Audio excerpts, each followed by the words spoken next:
जी, मेरा नाम भैया राम यादव, ग्राम विधवासन, जिला सागर, मध्य प्रदेश का निवासी हूँ। और मैंने माननीय प्रधानमंत्री जी श्री नरेंद्र मोदी जी की विकास की गाथा एक पुस्तक के माध्यम से लिखी है, जो चित्रित है। मैंने यह पुस्तक केवल देश हित और देशवासियों के कल्याण के हेतु मैंने इसमें चित्रण किया है कि देश जो पिछली सदी में जितना पिछड़ा था अन्य देशों की तुलना में, आज हमारा देश आगे बढ़ रहा है। काम किया है जिसमें मैंने भारत सरकार की विभिन्न योजनाओं का वर्णन किया है, जो लिखित रूप से व चित्रित रूप से है। इसमें माननीय प्रधानमंत्री जी ने जो जो नए सुधार किए हैं, जो बदलाव किए हैं, जो कि आज हमें दिखाई दे रहे हैं भारत में नई तकनीक और नई व्यवस्था के रूप में। गृह एवं पर्यटन मंत्रालय में सुधार हुआ है। जो गुंडागर्दी देश में थी, जो हमारे देश में पुरानी इमारतों को ध्वस्त किया जा रहा था, वहीं नए नए इमारतों को बनाने का काम किया जा रहा है, जो नए नए पर्यटन को फायदा देने का काम होगा। आगे हमारे खेल मंत्रालय में भी नया सुधार हुआ है, जिसके साथ हम हमारे देश के लिए प्रधानमंत्री मोदी जी द्वारा गुजरात के अहमदाबाद में नरेंद्र मोदी स्टेडियम का निर्माण किया गया। इसी के साथ खेल तथा सांस्कृतिक मंत्रालय में भी बड़ा सुधार हुआ है। आगे हमारे देश की नदियों का भी नया सुंदरीकरण हुआ है, इसमें नमामि गंगे योजना के तहत मैंने चित्रण किया है। इसी के साथ आगे मेड इन इंडिया के तहत लोकल वोकल बनाने का काम किया गया, जो हमारा देश जिससे आत्मनिर्भर हो, हमारे देश की आर्थिक व्यवस्था में सुधार हो। आगे भारत को स्वच्छ बनाने का भी काम किया जा रहा है, जिससे भारत स्वच्छ और सुंदर दिखे और समृद्ध व रिद्धि सिद्धि का स्थान बने। आगे सागरमाला परियोजना का भी प्रोजेक्ट लिखा है, जो चित्र के रूप में है, जो व्यापार से एक्सपोर्ट और इम्पोर्ट करने का काम भारत सरकार के द्वारा किया जा रहा है, जिससे हमारे देश की आर्थिक स्थिति में बढ़ावा मिलेगा। इसी के साथ महिला बाल विकास मंत्रालय में भी नया सुधार हुआ है, जो महिलाओं और शिशुओं को विशेष सहायता के रूप में प्रदान किए जा रही योजना का लाभ मिल रहा है। आगे बेटी बचाओ बेटी पढ़ाओ योजना के अंतर्गत बेटी को सशक्त किया जा रहा है और बेटियों को उच्च पद पर, देश के सर्वोच्च पद पर ला करके खड़ा किया जा रहा है। जैसे कि आज हम देख रहे हैं मुल्क के सर्वोच्च नागरिक बनी। इसी के साथ युवाओं को रोजगार भी माननीय प्रधानमंत्री जी द्वारा दिया जा रहा है, जो आगे चल के देखने को मिलेगा। और हमारे देश में स्मार्ट सिटी योजना का भी शुभारंभ हुआ, जिससे देश के 100 शहरों में नए नए गगनचुंबी इमारत बनाए जाएंगे, जो देश के पर्यटक स्थान के रूप में स्थापित किए जाएंगे। इसी के साथ देश में प्रधानमंत्री आवास के तहत कई गरीब लोगों को खुद का अपना पक्का मकान देने का काम माननीय प्रधानमंत्री जी ने किया, इसलिए मैं प्रधानमंत्री जी को धन्यवाद देना चाहता हूँ।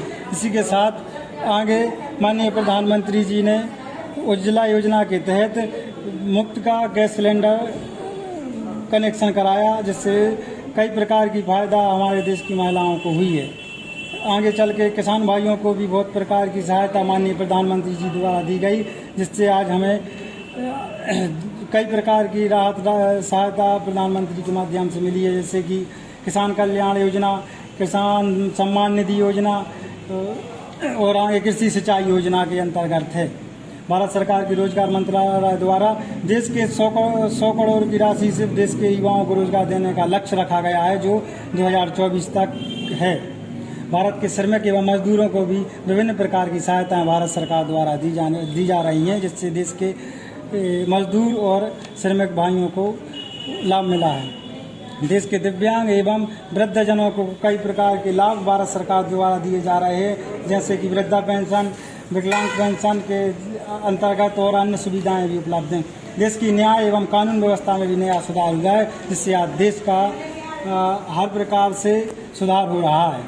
जैसे कि तत्काल न्याय देने का काम भारत सरकार कर रही है, जो पहले विगत वर्षों में बहुत देरी से होता था। यहीं पर प्रकार हमारे थाना क्षेत्रों में भी कई प्रकार के सुधार हुए हैं, जिससे लोगों को निष्पक्ष न्याय मिल रहा है।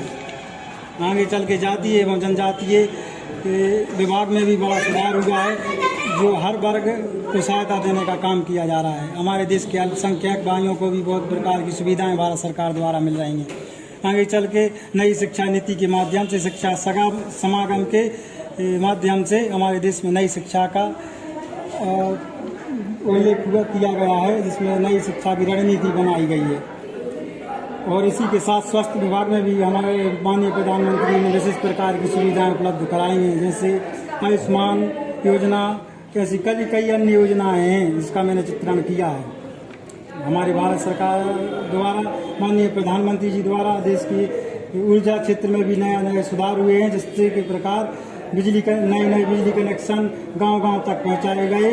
उसी के साथ 100 रुपया प्रति माह के हिसाब से बिजली दर के हिसाब से हमें उपलब्ध कराई जा रही है। और इसी के साथ आगे जल संसाधन विभाग में भी बड़ा नया सुधार हुआ है। जल शक्ति मिशन के तहत हमारे देश के हर घर हर गांव तक जल पहुंचाने का काम माननीय प्रधानमंत्री जी द्वारा किया जा रहा है, जो कि नदी जोड़ो परियोजना के अंतर्गत है। पाइपलाइन के माध्यम से हर घर तक नल जल योजना का पानी पहुंचाया जाएगा। इसी के साथ हमारे देश के वन विभाग एवं रिजर्वों में भी नया सुधार हुआ है, जो नए पशु वृक्षों को लगा करके नए रिजर्वों को बना करके पशु पक्षियों का संरक्षण किया जा रहा है। इसके लिए माननीय प्रधानमंत्री जी का हम धन्यवाद करते हैं। इसी के साथ देश के राष्ट्रीय राजमार्ग सड़क परिवहन मंत्रालय में भी बड़ा नया सुधार हुआ है, जिसमें माननीय प्रधानमंत्री जी द्वारा 1,25,000 सड़कों का निर्माण किया जा रहा है, जिसमें 12 लाइन, 6 लाइन, 8 लाइन एवं 2 लाइन एक्सप्रेस वे बनाए जा रहे हैं। इसके लिए माननीय प्रधानमंत्री जी को मैं धन्यवाद कर रहा हूँ। इसी के साथ हमारे देश के रेल मंत्रालय में भी नया सुधार हुआ है, जैसे कि हमारे देश में बुलेट ट्रेन का आगमन जापान के माध्यम से हुआ, जो है मुंबई से अहमदाबाद के लिए। इसी के साथ छोटे बड़े नए रेलवे स्टेशनों का भी निर्माण चल रहा है, नए रेलवे ट्रैक भी बिछाए जा रहे हैं। इसके लिए माननीय प्रधानमंत्री जी का हम धन्यवाद करते हैं। आगे चल के हमारे देश के उड्डयन विभाग में भी नया सुधार हुआ है, जिसमें नए एयरपोर्ट बनाने का काम माननीय प्रधानमंत्री जी द्वारा किया जा रहा है, और नए हवाई अड्डे भी बनाने का काम किया जा रहा है, जिसमें नए गरीबों को भी उड़ने का भी अवसर मिले। इसी के प्रकार हमारे देश के उद्योग विभाग में भी नया सुधार हुआ है, जिसमें युवाओं को रोजगार और एवं निवेश के लिए बढ़ावा दिया गया।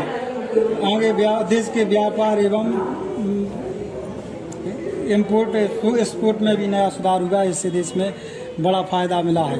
आगे इसी के साथ आगे हमारे देश के रक्षा विभाग में भी नया सुधार हुआ है, जैसे धारा 370 हटाने के बाद देश के सेनाओं को नए प्रकार के रक्षा उपकरण उपलब्ध कराने का काम माननीय प्रधानमंत्री जी और भारत सरकार द्वारा किया गया, ताकि इसका उद्देश्य है कि हमारी सेना सिक्योरिटी सुरक्षित रहे तो देश में हम भी सुरक्षित रहेंगे। इसके लिए माननीय प्रधानमंत्री जी को हम धन्यवाद करते हैं। आगे चल के देश के खनन एवं कोयला विभाग में भी नया सुधार हुआ है, जो जिस प्रकार के प्राइवेट सेक्टरों को देने का काम किया माननीय प्रधानमंत्री, जो राजस्व भूमाफिया एवं कई प्रकार के लोग खाते थे, आज वो राजस्व सीधा सरकार के हाथ में जा रहा है, और जिसका फायदा आज देश के विकास में आगे लाने का काम किया जा रहा है।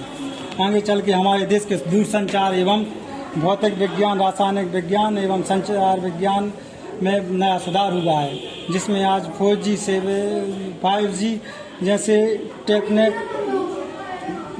दूरसंचार चालू हुए हैं। इसी के साथ हमारे यहाँ गगनयान का भी उद्बोधन हुआ है। इसी के साथ उत्तर प्रदेश की अयोध्या नगरी में माननीय प्रधानमंत्री नरेंद्र मोदी जी द्वारा राम मंदिर का निर्माण किया जा रहा है, जो धर्म आस्था के प्रति, हमारे देश के हिंदुत्व के प्रति बड़ा विश्वसनीय है। इसी के साथ देश की राजनीति को भी बढ़ावा मिला है, और आगे चल के हमारे देश के नए संसद भवन का निर्माण किया जा रहा है नई दिल्ली में, ताकि देश की आगे की राजनीति को देखते हुए माननीय प्रधानमंत्री जी ने नए संसद भवन का निर्माण कराया है। भारत की राजनीतिक क्षेत्रों में भी नया सुधार किया है, जो भ्रष्टाचार मुक्त हो। भारत के तेल एवं पेट्रोलियम विभाग में भी नया सुधार हुआ है, जिसमें नए रिफाइनरीज लॉन्च किए जा रहे हैं, जैसे कि राजस्थान के बाड़मेर में पदपदरा रिफाइनरी का शिलान्यास माननीय नरेंद्र मोदी जी ने किया है। इसी के साथ नोटबंदी ये इसलिए कर रहे हैं कि दुनिया में संकट आएगा तो भारत आगे आएगा, और दुनिया वालों को मेरा भारत राय बताएगा, और आगे चलकर मेरा भारत विश्व गुरु बन जाएगा।